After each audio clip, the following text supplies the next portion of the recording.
Hello and welcome to Trader Talk. I'm your host, Dan Worth, and again, I'm joined with Will Gunn. On the back of one of the most incredible England run chases, Will, how are you feeling about it all? Still can't believe what happened, to be honest. I was sitting there yesterday and the day before, just couldn't believe my eyes, kept saying to everyone, what is happening? This is absolute madness. Surely we can't do it.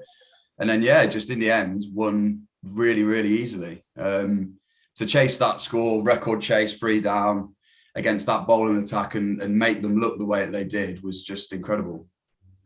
Yeah, definitely. And you mentioned the 3 down there, which immediately takes my mind to the partnership of Root and Bairstow. I mean, just how incredible was that? They've obviously both been in pretty fine form recently, but that was a surprise to me. No, it's the way that they were toying with the Indians, which surprised me. The Bazball mindset that they were using, where when the fielders were in at the start of the innings, they hit hard and hit through and hit boundaries, and then they pushed the fielders back, and then they were just nudging into gaps for singles, and the fielders were in and out and in and out, and it just made it look really easy. Yeah, no, they really did. And you mentioned there about sort of toying with the fielders and stuff, and Root mentioned sort of post-match about the shift in mentality since Stokes and Baz have come in. I mean, it seems to me that that's quite plain to see, but do you think Root especially has benefited from that? Obviously, losing the captaincy, has been able to sort of crack on and focus with his batting. Yeah, well, it seems strange to say that a man who scored 1,000 runs in a calendar year as captain has somehow improved without the shackles of the captaincy, but he's gone to another level again. He's spoken about how he wants to play shots in different areas of the ground. I think he's hit a 6 in each of his last 3 tests, playing ramps and reverse ramps and all sorts of shots. He's hitting the ball everywhere, and he's comfortably the best batsman in the world at the minute. Yeah, I mean, it's very difficult to agree with you. And I think mostly it looks like he's really enjoying it. Again, in his post-match, I think every other sentence he's talking about how fun it is, especially being out there with Bairstow. It must be amazing. Yeah, and I think that transcends through the whole team. It seems like all of them are just having a great time at the minute.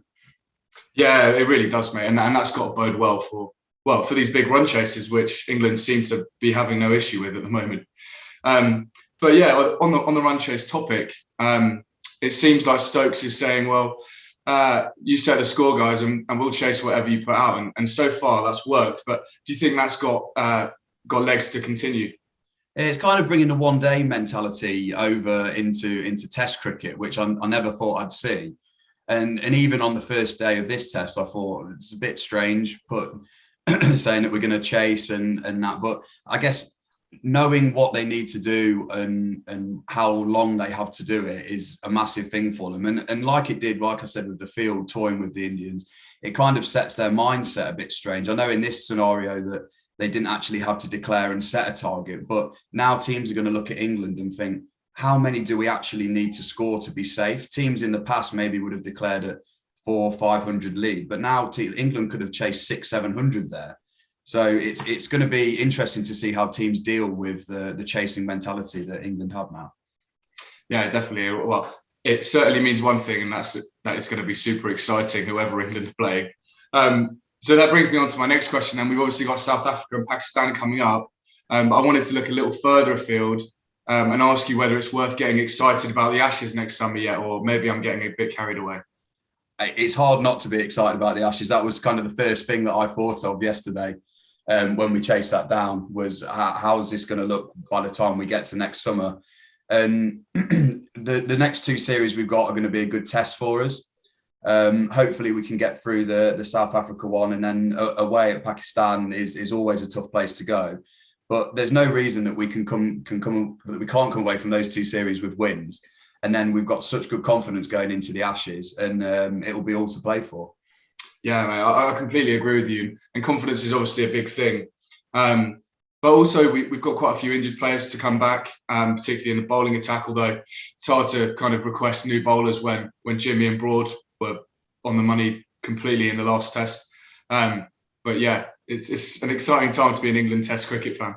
Yeah, absolutely. Yeah, like you say, we've got so many fast bowler injuries at the minute, and people to come back in. You've got like Wokes and Wood, and even Jofra Archer. There's a chance that by next summer he might be back and firing. So it's just good to have so many options at the minute, and it's nice to finally, after a good few years of feeling down about Test cricket, actually feeling excited and positive again. Yeah, I'm fully with you. It's a very exciting time. I just can't wait for South Africa now. But cool, thanks very much for joining me then, Will. And long may this run of form continue for England. I must say, for anyone out there gambling with us, please do so responsibly. But continue to enjoy the summer of cricket.